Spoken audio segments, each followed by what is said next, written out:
when you turn your focus inward and you have a greater understanding of how you are inside yourself, you can actually see the manifestation of that outside of yourself. So how you are with yourself impacts on how you are with your partner, impacts on how you are with your work colleagues, with your children, with nature, with it. So all these things are interconnected. But as a man, it took me certain experiences to recognize that. Once I recognize it, it's like, oh, okay, let me see how this works. And that kind of started with the men's work.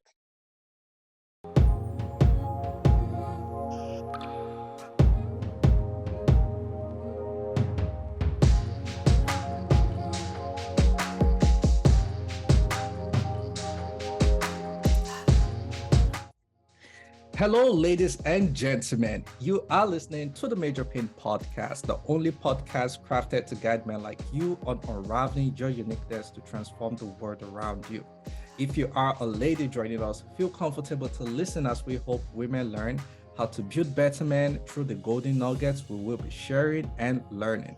Follow this podcast wherever you are listening. Kindly like and subscribe if you are watching this on YouTube. As you know, the Major Pain Show, we have been bringing in seasoned guests to discuss crucial issues relating to men and life purpose. So far, we have equipped our audience, that's you, with the tools and resources, and the feedback is amazing. We love hearing from you. So thank you for all your contribution, your questions, and every sort of engagement that's been going on. Kudos to you and thanks to you. This year, we are tuning things up by connecting with organizations across the globe that are providing support to men. Joining me on the show today is Barrington Anthony Reeves. He is the director of a charitable organization in the UK called Sowing Seeds. His organization works with men and fathers, encouraging them to express themselves emotionally and spiritually by planting new ideas, thoughts, and behaviors which promote exploration and positive change. He has a background in health, social care, and education. He has a lot of experience working as a family intervention officer, mediation officer, and special education needs officer. Barrington is blessed with 4 kids who he says have inspired him to become the man he is today, as they give him a sense of purpose and have helped him develop an approach to a life focused on relationships and connections. Wow, that is a lot of great things, Mr. Barrington. Honestly, that's a lot of great things. I can just mere reading your bio or just speaking about your bio, I can see that you have a great teaching tool of life already. Welcome, Mr. Barrington. Welcome. Pleased to be on your show. And thank you and hello to all the guests who are listening in. Yeah, I'm sure my guests, they are super excited to have you join the show. Could you please tell us more about yourself and how you define your life purpose? Oh gosh. I was born to first generation Caribbean parents, came to the UK in the late 50s, early 60s.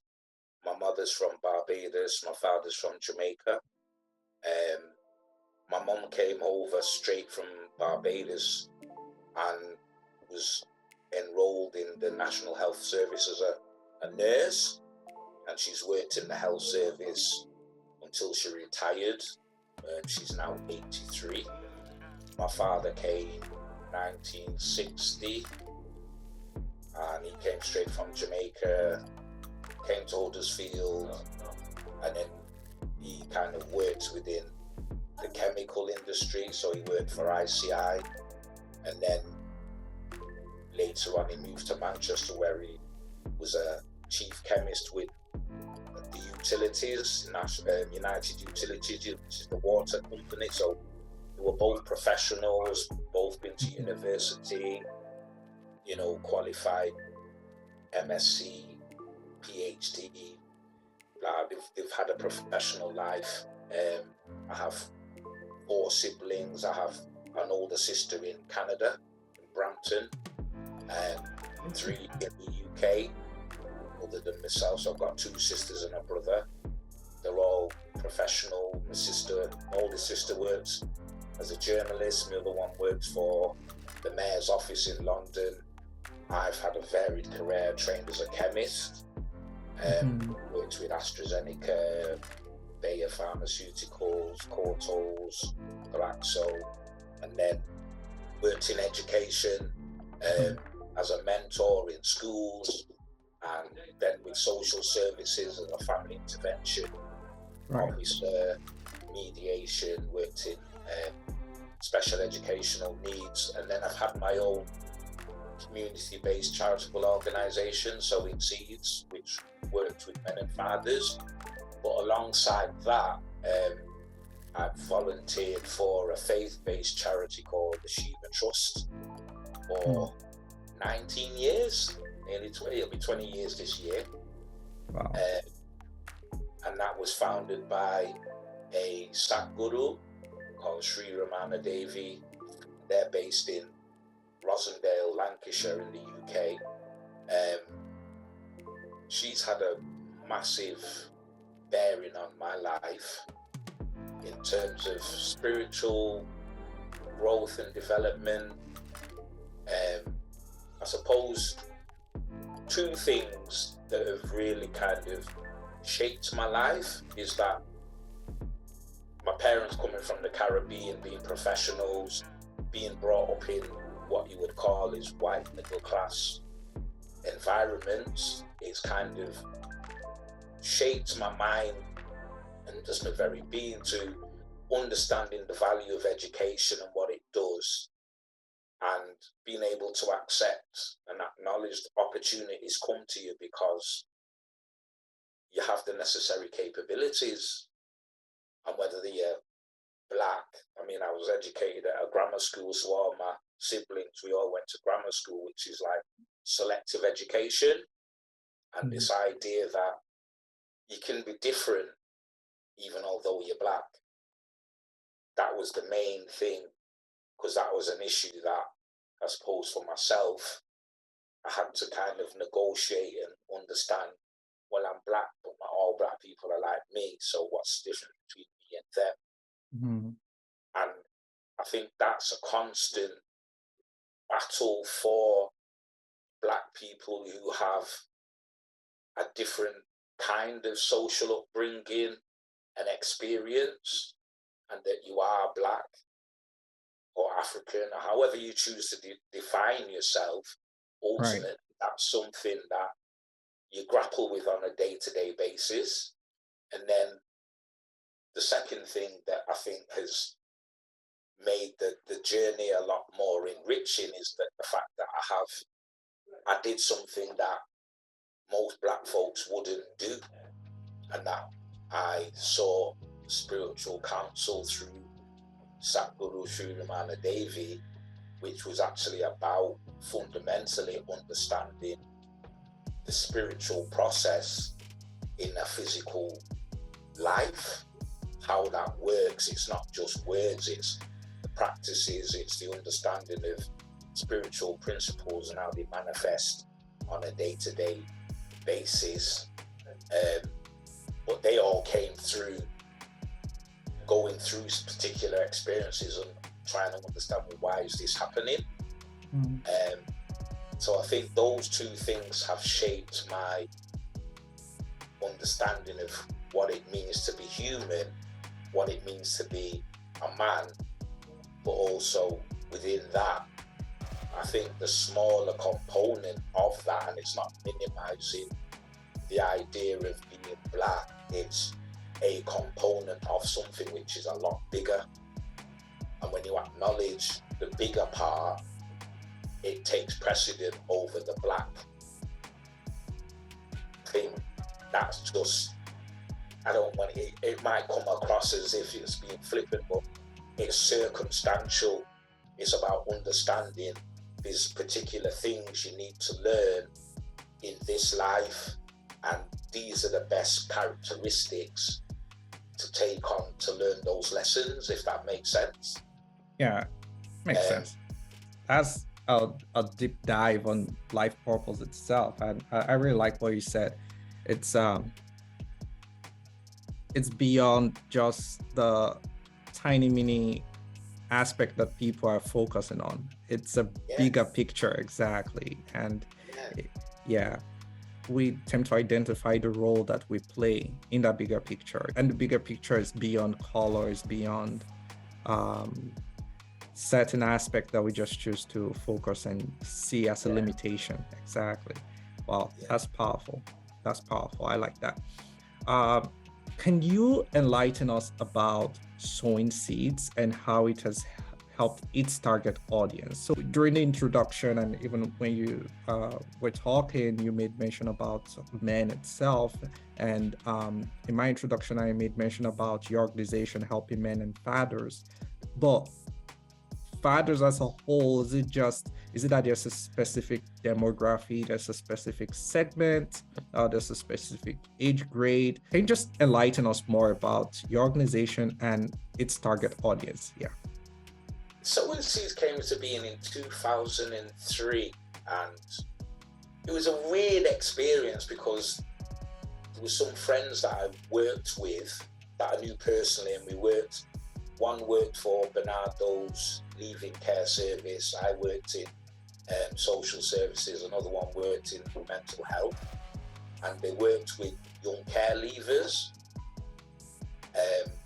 At the time, I became a single father in 2003, so I ended up having, I won't say custody, but I was looking after my youngest three by myself. And there was a national project developed by Bernardo's called the Baby Father Initiative, it came off the back of a book by Patrick Augustus called Baby Father, which was written in the UK, and it talked about the plight of Black men as baby fathers, hence the word Baby Father Initiative. So we were asked to support the project in Manchester and develop a range of men's groups, just having a discussion about the idea of Black fatherhood, what that entailed, and how Black men experienced that. So once that project was kind of finished, rather than just letting it go, we kind of continued the workshops for men and fathers, and it kind of took on a life of its own, because I was working with social services and the local authority. We kind of took the findings from those workshops to these voluntary sector network meetings that liaise with the council, and it kind of took off from there, because there was government initiatives that were enabling work to take place with men and fathers on a local and national level, that were kind of looking at how best to include men in services, public services. So through like law, the gender equality duty in the UK, it kind of opened that space for men's work to have a greater airplay, and for professionals to take on issues and address issues regarding men as fathers in children's lives. And because I was a single father, it was kind of very, very poignant that been working in children's services, I was still seen as a threat to my children, even although the children are with me. I understand the safeguarding, all this legislation, policy. It was being seen as one thing, but also experiencing one thing. So that kind of fueled a lot of the work. And then within that, a lot of the spiritual work with the Shiva Trust, which is Sri Ramana Devi's charity. It was kind of a twofold thing, where the exploration of the men's work was more an exploration of me as a human being, but as a man, and what that was and how that works. So the two things have always been hand in hand. So so Sowing Seeds has developed like that. So we got involved with some partnerships, working with the National Childbirth Trust, developing male inclusion in their services, and they worked within maternity services nationally.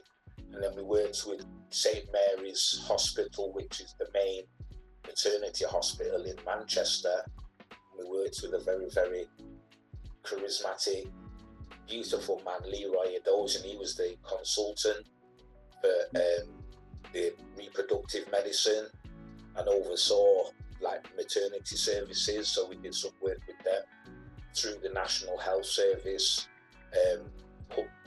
research for public benefit, and it was looking at the whole idea of men's role in maternity, in the maternity process, and how they support child development, how they support partners, and that type of thing. And then we worked with the family court advisors, CAFCAS, and the family court judges, looking at the whole idea of contact and the relationships when there's separation and divorce, and how best to kind of work with some of those issues, and what are the things that could make or break relationships in relation to children. And then, you know, done lots of different work. We were involved in a partnership with Fathers Plus Children North East, and we were kind of like working with professionals to kind of just share information and resources about men's work and research into men's issues, that type of thing. And then moving on from there to now, I've been involved in a few podcasts, so I do a bit of consultative work, share experiences about being a man, being a father, the links between spiritual development, child development, you know, just anywhere where I can help, really. I also do a little bit of mentoring, and some stuff around mental health. I'm involved in as a participant, an organisation called Music Football Fatherhood that talk about men and mental health, but that's more in a kind of corporate environment, looking at, you know, legislation and policy around parental leave and men as fathers, and what the men need to do to develop, you know, a good work-life balance and deal with their children. But fundamentally, it's about men as fathers and how best to support the children. And I think maybe next month and the month before, we've got some money to do some support work, to provide a support group for men and fathers. And the age group is across the board. And as a father, and it's open to women. When we first started back in 2003, it was male only, and we did get some kickback from the women, which at the time it was a bit of, I don't understand why the complaints. But looking back, it's women have their groups and have always had their groups, whether they're informal or formal, and it's been respected that they're women-only groups. But I think the idea that men having a group where we weren't saying women were excluded, but it's a male-only group, was something different. And I think that idea that women weren't allowed was kind of, oh, well, you're excluding us. And over time, eventually we did allow the women to participate in the groups. And it was interesting, the dynamics that changed when it was men on their own and when women were involved, how the dynamics changed. And it's kind of been replicated in the work that I'm doing with the Shiva Trust and Sri Ramana, because it is based on spiritual principles. It's based on Hindu philosophy, for anybody who's interested the Upanishads and the Vedas, they have a delineation of male and female, so that men and women aren't necessarily meant to mix, because in those dynamics, the natural inclination of men and women is to get with one another. But in spiritual development, you have to be by yourself, be kind of self-contained, so you know what's yours and what's not. And I think that idea of the separation of the sexes has been seen as a negative thing. But looking back in my own life, I think it is a really, really positive thing, and it's instrumental in helping individuals to grow and develop, because you get a greater understanding of what's your own ideas, beliefs, emotional content, what behaviours are precipitated by different situations. And I think everybody needs that space by themselves, whether you're doing it as a protracted kind of focused activity, or you have those breaks within your own life. Everybody needs that. All human beings need that involvement, non-involvement, attachment, non-attachment. We need that as human beings, and it's not a negative thing. It's a positive thing, and it's part of being human, that we have to have time for ourselves. It's fundamentally important. Right. So yeah. Yeah. Wow. Okay, before I jump to the women's group concept, but I like the idea of getting men to be advocates and to be active. And that's something I notice is missing in this part of the world. I'm in Canada, right? And I noticed that many of the men here aren't so active in terms of advocacy and engaging in, things that are necessarily driving change, like true change. I mean, they are going to work, they're hardworking, they're doing their great things, they are playing video games in the basement or wherever they are, they're just living their life. But I noticed that a major population of men here are not as active as they should be. It's more like they've just left the role for the active aspect for women. Women here are super engaged. I feel like 80% of the population in nonprofit are ladies. And nonprofit, as you know, they really drive a lot of change. And if we don't have enough like diverse mind, like in terms of, say, I can say men, women type of thing, like men bring their own uniqueness and also can drive a lot of change when it comes to things like family, just like you said, like men's role in family. And that's something that I feel like a lot of men don't understand, that their lack of participation still trickles back to affecting the family itself. The other thing you said again, which really stood out, was the fact that women for sure have always had their group right from inception. Women meet even before the whole formal women's group came about. Women always met at the markets, in their friends' place, wherever, you understand. They had their meetings and they just had a nice time. And it's just interesting that the moment men start meeting, women are like, hey, why don't you have us in the meeting? Why you get that pushback. And it's just it's just funny when you said, I was just like, well, ladies, they're just so special. But then you said something too, that not until it was open for the ladies to come in, they brought in this wonderful ideology and dynamics that made the whole group move forward, which is great.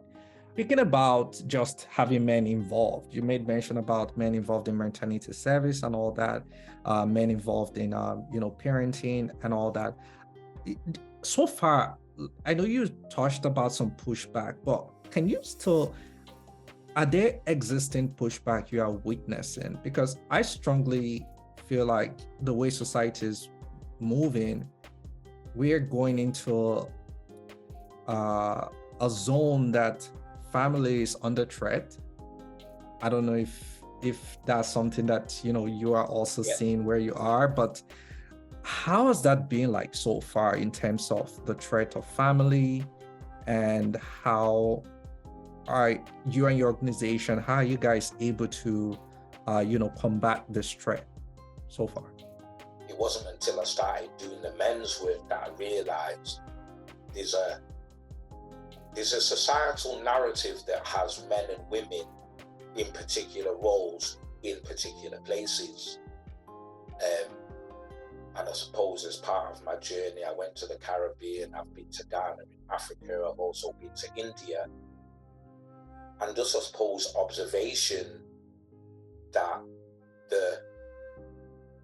those societal conditionings are there, but they're different. They're experienced differently. I think in what would be called third world countries, men and women understand the roles are complementary and different, but it's something that's worked. I'm not saying for 1 minute that women's empowerment and that should be kind of subjugated under men, but the nature of the roles have been complementary, and that women knew what they knew what they do, and men can do what they do. Because of the changing circumstances in societies, I think we've forgotten some of those fundamentals. Right. And that narrative are up for grabs. And in that, it's like we're throwing everything out with the bathwater. Women know what they know and men know what they know. But because they're not spoken about, right, they're assumed. And because they're assumed within that social construct, they get missed. Because one of the things that I found when we did the men only groups, the communication was different. So a man could tell a story, and within that group, all it took was one man to tell a story. And if the other men could relate to different aspects or that story in total, you could see the acknowledgement through their body language, nods of the head. Some people might share little bits, but there was a shared understanding within the group that all the men had experienced, in whole or in part, some part of this particular story.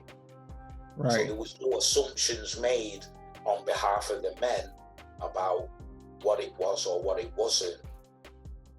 There was a tacit acknowledgement that we all understood. When the women joined the group, that communication changed. Wow. It wasn't a positive or a negative. Men then chose to explain what that experience was. What was observed is that because it's not been shared openly before, there was some pushback from the women, not because they didn't believe it took place, but it's the first time they may have been hearing it. It's the first time they may have been hearing men speak of emotional issues, psychological experiences, whatever, that were real for them. But because between men and women of a particular generation or age, we don't necessarily speak about that. And I think, I can say honestly, through the work I've done with Sri Ramana Devi, in understanding like myself as a spiritual being, there's practices, there's prayer, there's meditation, there's different things that have helped me to kind of turn my focus inward, so I understand what's happening inside of me. That's self-awareness, that's emotional intelligence, those types of things. That when you turn your focus inward and you have a greater understanding of how you are inside yourself, you can actually see the manifestation of that outside of yourself. So how you are with yourself impacts on how you are with your partner, impacts on how you are with your work colleagues, with your children, with nature, with it. So all these things are interconnected. But as a man, it took me certain experiences to recognize that. Once I recognize it, it's like, oh, okay, let me see how this works. And that kind of started with the men's work. A lot of the questions I had, I'm just happy to see that this conversation is very broad, and same time it has its own seamless simplicity, wherein life is not complicated. We are just the ones making it complicated or look complicated, right? And and everything you've been saying just boils back to one aspect of clarity, that if we do the inner work, the outer world will just be better. You understand, right? And it's more like we are refusing to do the inner work, and we're just focused on the outer word and just complaining about that. And it's more like we can have all these debates, we can have all these complaints, but at the end of the day, if we don't go and do the inner work, those outer world issues will still be expressing themselves. It will still be there, and nothing is going to change, No. So I like that. And the other one crucial thing I'm taking out of this conversation is women, yes, should have their own space to have that conversation. Men should have their own space to have their conversation.